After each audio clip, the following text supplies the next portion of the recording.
All right. What, as a musician and content creator, how has my experience been as a Black woman in the public eye? It's been interesting. There's a lot of layers. It's bittersweet, I will say. My very first fan base came from the anime community, from my comedy on TikTok, and the anime community can be a very toxically masculine, very racist space. And so early on, when I started making content, I would get a lot of toxic fanboys on my shit. Just like, oh, is My Hero Academia the only anime you watch? Like demanding to, see the Rolodex of anime I watch. Like that's very common in a lot of these fandoms that, like I said, are basically characterized by toxic masculinity. A lot of women are kind of shunned, and like there's this weird pressure for us to prove that like we're also real fans. We have to know the most intricate things about these characters and these worlds, and it's definitely a form of bullying. It really is. And especially if you're a Black woman. I know that there's a lot of Black cosplayers, especially on TikTok, that go through a lot of harassment. I feel like, as a Black woman, and I've always felt this, that, I have to do better than the next person, because, like, when you're growing up as a Black woman, I always felt, and it was always very evident that I had to do 5, 10 times better than the next person, than a white colleague, because that's just that's how it is. For some reason, we are not allowed to slip up, and so it definitely plays a part in doing my content. I make sure that it is as immaculate as possible. A lot, like most of the ideas come straight from my head. Make sure that they're completely original. I feel like there's this, even though like obviously I want my content to be good, but there's this pressure for it to be like as perfect as possible. And even when it is, people will pick at it. But as long as I know that it's immaculate as possible. I think it's really cool that to bring my personality to these skits, and like literally just be myself, which is something that I've been really afraid to be for a long time because I was in the Air Force, and that's definitely a place that it definitely it is a dangerous, traumatic space for people of color, and just feeling like we're not safe to be ourselves. And so now that I'm out of that environment, I feel like I can be myself. And I think being myself is one of the things that have contributed to my success, particularly in content creation. It's also really, in social media, like it's very known, I think, now that a lot of platforms suppress Black creators, including TikTok. I have gone through my waves of this, and it is very, very, it's very, very annoying. And so there's always this like, Black creators have to be very careful about what they talk about, to an extent that I think white creators don't have to. Like anytime that I talk about being Black or Black issues, I see my video views go way, way down, as in the app just isn't pushing it out to my followers, and that sucks. Like having to be extremely careful about what you talk about, feeling like you can't talk about what's important to you, sometimes feeling like a dancing monkey, as like the only thing that's going to get you a return on your investment is if you just keep people laughing, which I love to do. But like I said, it's, that is just one more thing to worry about, and it's really annoying. But I'm glad I'm in this community, anime, Marvel, the geek community, because I've definitely gotten a lot of fan mail from other black girls, other black nerdy girls, Afro Latina mixed, girls saying like, thank you for being you, because it's giving me more confidence to, be confident in myself, and not feel weird for liking anime or like geeky stuff, and like, and letting me know that it's okay to be like that. And I think that's just so important, like I said, especially in a community where it's very misogynistic, and sometimes it can feel like you have no support, and it's just like never ending bullshit. As far as music, it's been a interesting ride. I am so happy with VM Entertainment right now. Thank God. I am with Verna, love her, trust her so much. But up until that point, I was working with a lot of male producers, and one of the things I love about where I am now with this label is that I feel freedom to be myself, whatever that is. All the producers I worked with in the past were men. I find that when you men in the music industry, producers, they don't like to hear women's opinions on shit. Like, and they say the darndest things, like, they're like, I think one producer told me, like, you don't sound how you look. And like, he tried to change basically everything about me, and just really tried to sexualize me a little more. And no matter what I would say, I'm like, hey, look, I'm just not that kind of artist. Like, I am, I'm tuned into my sexuality, but like, this isn't me. Like, I'm not Cardi B. Don't try to make me like that.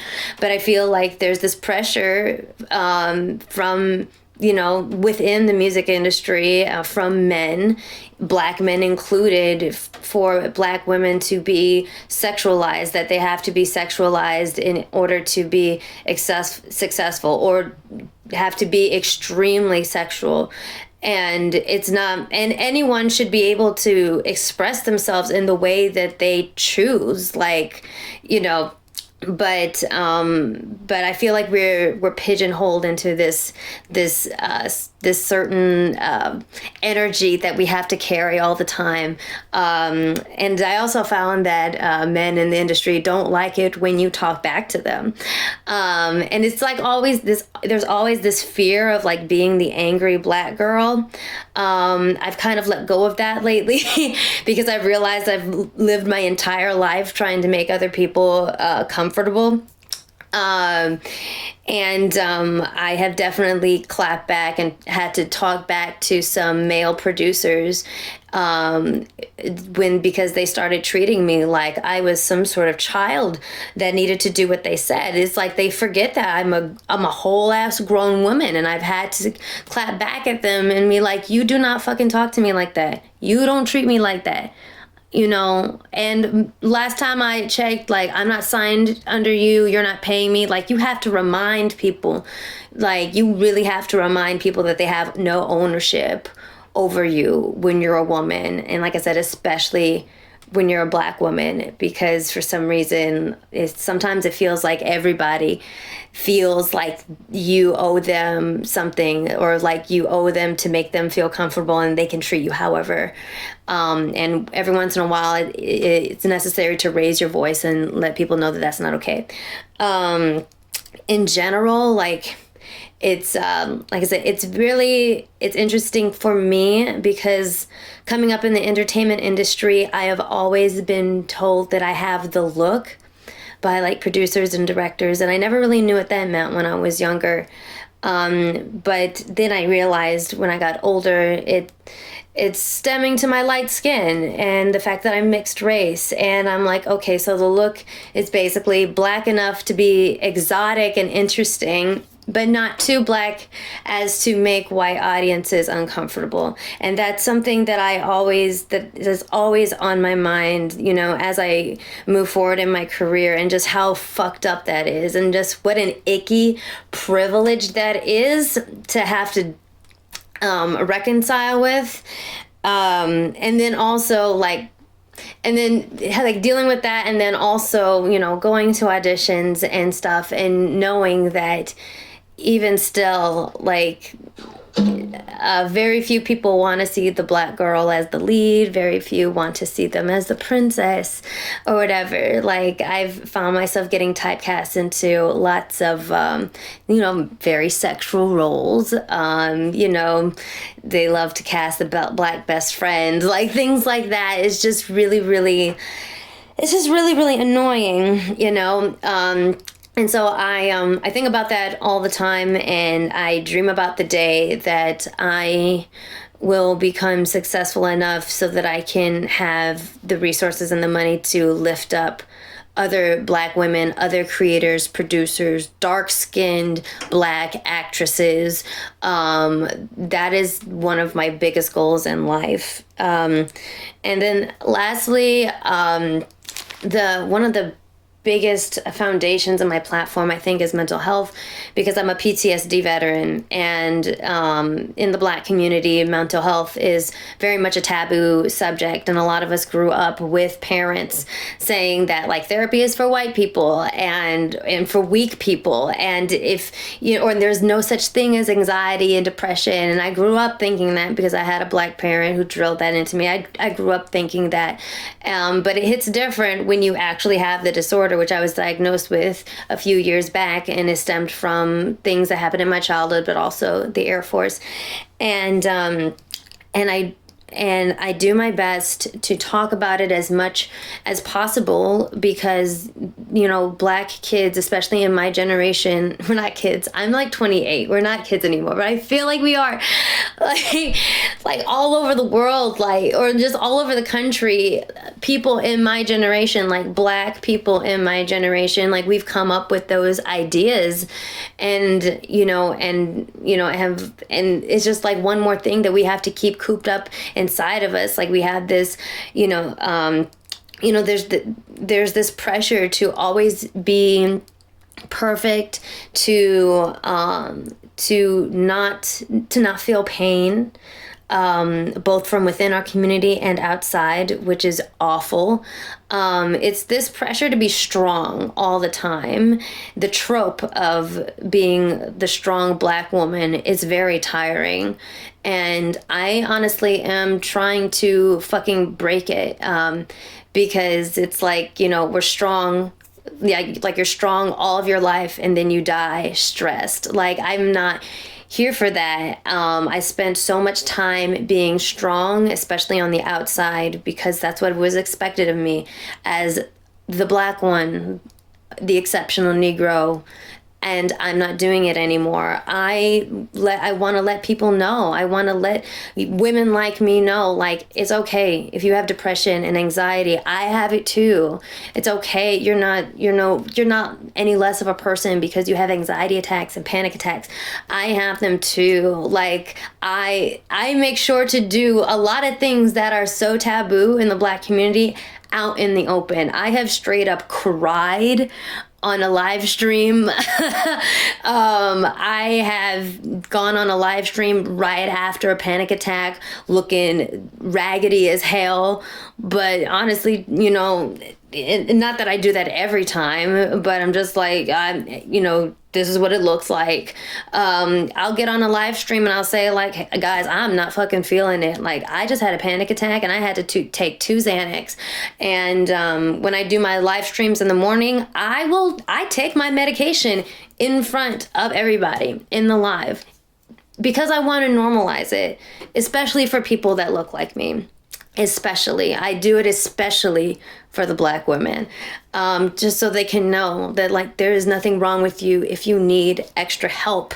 There's nothing wrong with you. If anything, you know, like PTSD is it's an injury basically, which means something was done to you. And I just want them to know that it's okay to cry and have feelings and be sensitive. I'm trying to put out the message out there that we're tired of being strong, and we're not going to be like performatively strong for you guys anymore. Like, see my pain, see my tears. You're going to see my tears. You're going to see my pain. You're going to see me struggle. You're going to see my struggles, and I'm going to be very forthright about it. Because lots of stereotypes over the years have built this thing up that Black people are just beasts of burden that can take anything.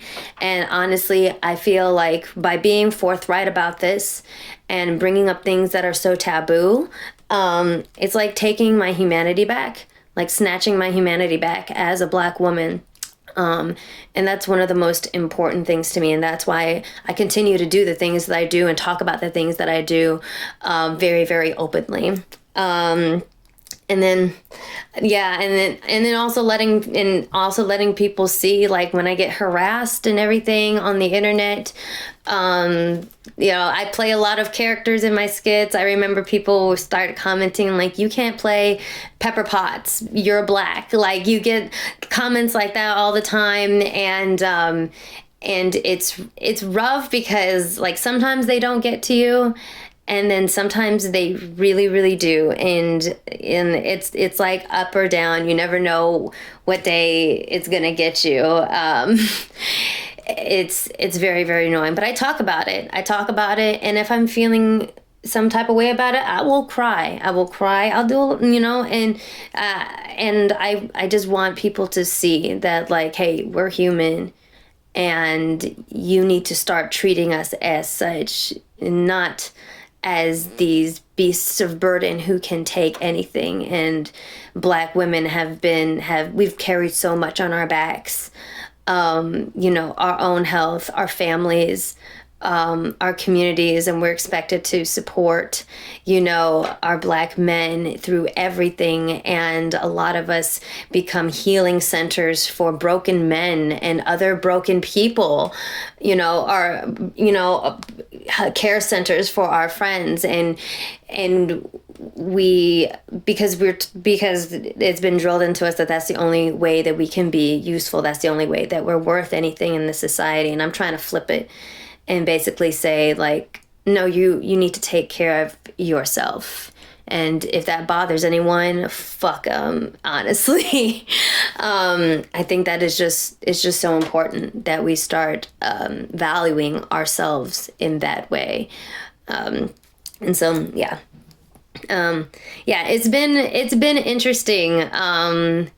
I have close to 1 million followers, and I think about that every day. I have to think about that fact that that's how many people are watching me every day. And it's quite a pressure, but it's quite a blessing as well. More of these challenges keep coming up, and I just keep on dealing with them as they go. But regardless, I'm just gonna keep on trucking on, keep on doing what I do.